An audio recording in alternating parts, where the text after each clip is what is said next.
Welcome to PJ Support. Please subscribe for latest technical, entertainment and educational videos. आज मैं आप लोगों को दिखाऊंगा कि कैसे एक 3D और स्टाइलिश नेम क्रिएट कर सकते हैं। उसके लिए आपको पहले जाना है प्ले स्टोर पे।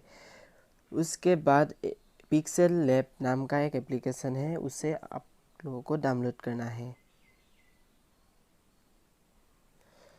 पिक्सेल लैब एप्लीकेशन का इंटरफेस ऐसा आएगा। उसका एप्लीकेशन का लिंक्स मैं नीचे डिस्क्रिप्शन में दे दूँगा। उसके बाद मेरा डाउनलोड किया हुआ है तो मैं ओपन कर देता हूँ। उसके बाद आपको ये जो न्यू टेक्स्ट देख रहे हैं वहाँ पर 2 बार टिक करना है। उसके बाद आपको जिस नाम का एक स्टाइलिश नेम क्रिएट करना है उसका नाम टाइप करना है। मैं आसामीज में टाइप करूँगा। मैं एक फ्रेंड का नाम टाइप करूँगा, उसका नाम है पराग। उसके बाद साइज एडजस्ट कर देना है। उसके बाद उसे एक स्टाइलिश लुक देने के लिए आपको यहाँ पर एक टेक्सचर नाम का ऑप्शन दिखाई देगा। टेक्सचर पे क्लिक करना है। उसके बाद आपको यहाँ से एक इमेज सिलेक्ट करना है।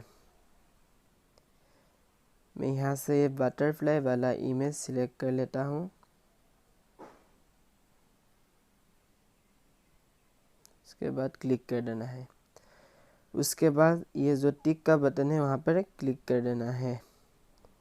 उसके बाद नेम स्टाइलिश हो गया। उसके बाद आप उसको 3D में कन्वर्ट करने के लिए यहाँ पर एक 3D टेक्स्ट का ऑप्शन है, वहाँ उसको अनेबल कर देना है और टिक मार्क पे टिक कर देना है।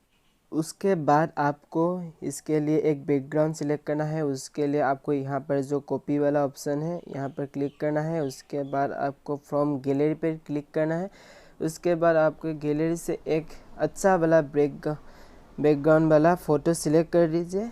उसके बाद फ़ोटो को एडजस्ट कर दीजिए। उसके बाद क्लिक करिए। ऐसा हो गया। उसके बाद आपको स्टिकर सिलेक्ट करना है। मैं स्टिकर सिलेक्ट कर लेता हूँ और उसके बाद एडजस्ट कर देना है।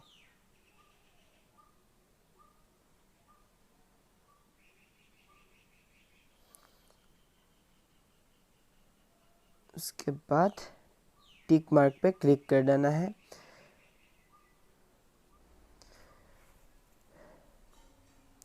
उसके बाद यहाँ पर जो वाइट बैकग्राउंड है उसको हटाने के लिए यहाँ पर एक इरेज कलर नाम का एक ऑप्शन है, वहाँ पर जाके इरेज कलर को इनेबल कर देना है। उसके बाद टिक मार के क्लिक करना है। उसके बाद साइज एडजस्ट कर देना है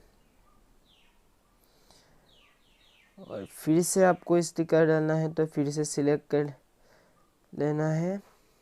उसके बाद फिर एडजस्ट करना है।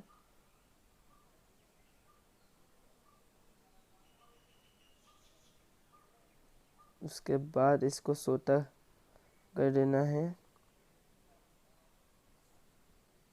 फिर इसका वाइट बैकग्राउंड हटाने के लिए इरेज कलर पे अनेबल कर देना है। उसके बाद फिर से इसको एडजस्ट कर देना है।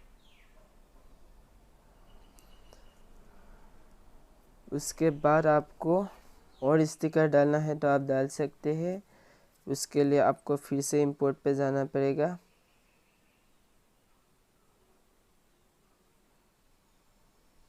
मैं इस बार एक बटरफ्लाई सिलेक्ट कर लेता हूँ। उसके बाद टिक मार्क पे क्लिक कर देना है। उसके बाद फिर से इरेज कलर पे जाना है। उसके बाद अनेबल कर देना है। उसके बाद बटरफ्लाई का साइज एडजस्ट कर लेना है। उसके बाद 3D और स्टाइलिश नेम वाला फ़ोटो क्रिएट हो गया।